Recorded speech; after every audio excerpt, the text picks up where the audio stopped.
অসিত, বাইরে এত লোক জড়ো হয়ে আছে কেন বলো তো? মনে হয় নিজেদের সমস্যা নিয়ে কথা বলতে এসেছে সবাই। আপনি চিন্তা করবেন না প্রধান মশাই, আমি এদিকটা দেখে নেব। হ্যাঁ, সেই ভালো অসিত। তুমি গ্রামের লোকেদের রোজকার সমস্যাগুলো দেখে নাও। আমি নদীর বাঁধ নির্মাণের ব্যাপারটা নিয়ে ভাবছি। এই দুদিন বৃষ্টিতেই যা অবস্থা হলো, বর্ষাকাল এলে যে কি হবে কে জানে। আচ্ছা প্রধান মশাই, আমি একটা কথা বলি, যদি কিছু মনে না করেন। না না, মনে করার কি আছে, বলোই না কি বলতে চাও। সরকারি দপ্তরে গিয়ে বাঁধ নির্মাণের জন্য অনুদানের কথা বললে কেমন হবে? তাহলে তো কোনো অসুবিধাই থাকে না। সেটা তো সম্ভব নয় আর অসিত। প্রতি বছর বর্ষার শুরুর আগে সরকার থেকে একটা অনুদান দেওয়া হয়, কিন্তু সেই অনুদানের বেশিরভাগটাই এবারের বৃষ্টিতে যে রাস্তাঘাটগুলো খারাপ হয়েছে সেগুলো সারাতেই চলে গেল। তাহলে এখন? আমি ভাবছি এই নিয়ে। তুমি যাও, গ্রামের লোকেদের সমস্যাগুলো দেখো।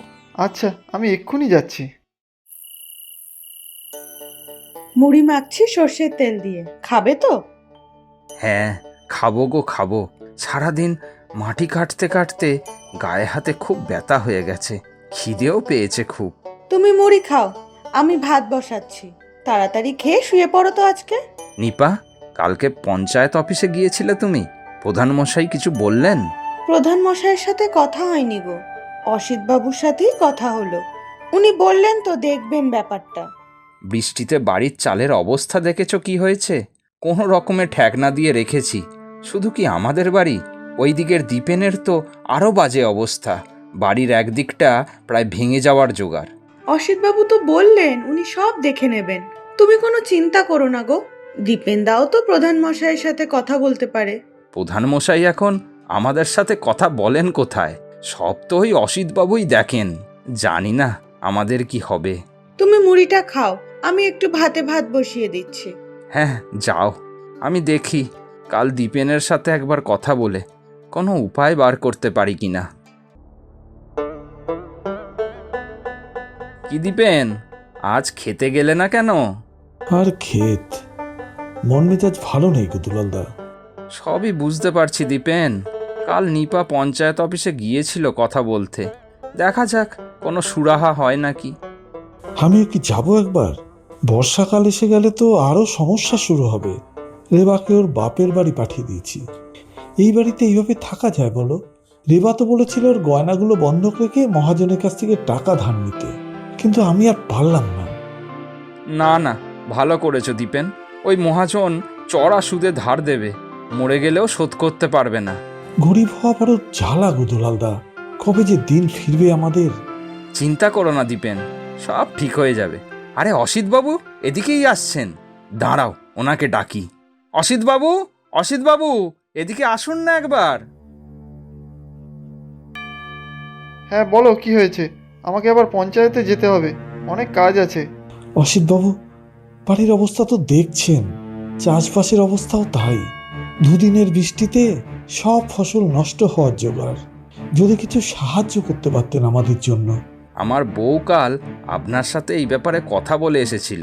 আপনি বলেছিলেন বাবু কিছু ব্যবস্থা করবেন। শুধু তোমাদের দুজনের সমস্যা নিয়ে ভাবলে তো চলবে না। তোমাদের মতো ঢের লোক গ্রামে রয়েছে যাদের হাজারখানা সমস্যা। সবার কথা সারাদিন ভাবতে বসলে আমার নাওয়া খাওয়া বন্ধ করতে হবে। তা জানি অসিতবাবু, প্রধানমশাইকে যদি একবার জানানো যেত বিষয়টা। তোমরা বেশি চালাকি করো না তো। প্রধানমশাইয়ের অনেক কাজ, ছোটোখাটো সমস্যা নিয়ে ভাববার তার সময় নেই, বুঝলে?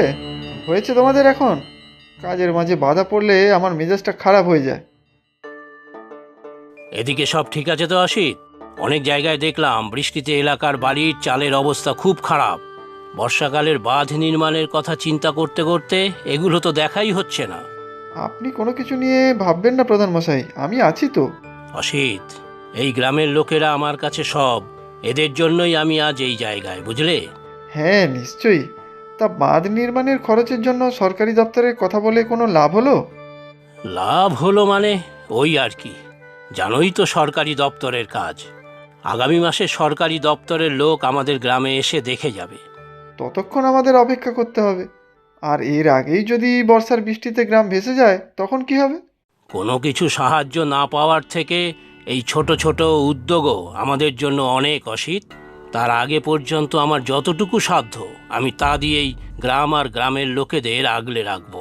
প্রধানমশাই, আমি বলি কি, গ্রামের এই ছোট ছোট সমস্যা সমাধান করেই যাবেন, তবুও সমস্যা শেষ হবে না। আজ বাঁধের সমস্যা, কাল কারোর জমি নিয়ে সমস্যা, কারোর চাল ভেঙে গেছে, কিছু না কিছু সমস্যা লেগেই আছে। তুমি কি বলতে চাইছো অসিত? এই সমস্যা সমাধান করার জন্যই আমরা আছি। আমি তোমার কথা ঠিক বুঝতে পারলাম না। না মানে বলছি যে গ্রামের কিছু জমিতে যদি শপিং মল বানানো যায় তাহলে অনেক ভালো হতো না? সব জায়গা তো হচ্ছে। আমার কাছে সেদিন কয়েকজন লোক শহর থেকে এসেছিল এই প্রস্তাব দেওয়ার জন্য। প্রস্তাবটা বেশ ভালোই লাগলো আমার। এতে কিছু আমাদের অর্থ লাভও হবে, আর সেই অর্থ দিয়ে গ্রামের উন্নতিও হবে। ছি ছি অসিত, তোমার মুখে এই সমস্ত কথা আমি আশা করিনি। কতদিন আপনি এরকম পঞ্চায়েত প্রধান হয়ে গ্রামবাসীদের পেছন পেছন ঘুরবেন শুনি? ভাঙাচোরা গ্রাম নিয়ে কতদিন থাকবেন? অনেক হয়েছে অসিত, এবারে তুমি আসতে পারো। আমার কথাটা পরে মাথা ঠান্ডা করে ভেবে দেখবেন, কিন্তু অনেক টাকা পয়সার ব্যাপার। কয়েকদিনের জন্য ঠেকনা দেওয়া হলো দীপেন, পাকাপাকিভাবে তোমার ঘরের চাল ঠিক করা যাবে না। তুমি যে এইটুকু সাহায্য করেছো তাই আমার কাছে অনেক, দুলালদা। প্রধান মশাইকে বলে তো কোনো লাভও হলো না। সেটাই তো ভাবছি দীপেন, রোজ রাত হলেই ভয় লাগে জানো। ভাবি এই বুঝি বৃষ্টি শুরু হলো আর ঘরের চালাটাই মাথার উপর থেকে সরে গেল। আরে দুলালও দেখছি এখানে। দীপেন, গ্রামে শুনছিলাম তোমার বাড়ির অবস্থা ভালো না, চারদিক দিয়ে জল পড়ছে। তা আমাকে আগে বলতে পারতে তো। কি আর বলবো প্রধান মশাই, আমাদের এই ছোটখাটো ব্যাপার দেখার মতন সময় কি আর আপনার আছে? এইসব কথা কে বলেছে তোমাদেরকে? অসিতবাবুকে আমরা একবার নয় বহুবার আমাদের বাড়ির দুরবস্থার কথা বলেছিলাম। উনি তা শুনেও পাত্তা না দেওয়ার ভান করে গেছেন। গরিব বুড়ে আমাদের এরকম হেলায় ফেলে দিলেন প্রধান মশাই। অসিত আমার বিশ্বাস ভরসা সব ভেঙেছে। গ্রামের লোকেদের দায়িত্ব ওর মতো লোভী মানুষের হাতে দেওয়াই আমার ভুল হয়েছে। তোমরা কোনো চিন্তা করো না, আমি ব্যবস্থা করছি কিছু একটা।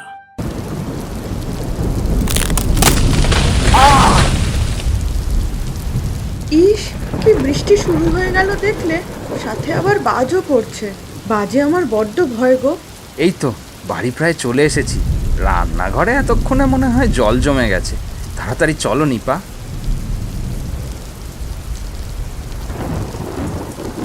ওহো, ওখানে দেখো কত বড় গাছ পড়ে রয়েছে।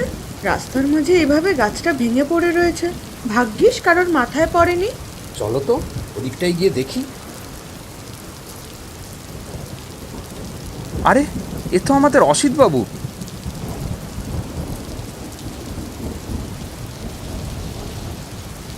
মনে হয় পায়ে লেগেছে ওনার। জ্ঞান তো নেই দেখছি গো। ওনাকে তো হাসপাতালে নিয়ে যেতে হবে।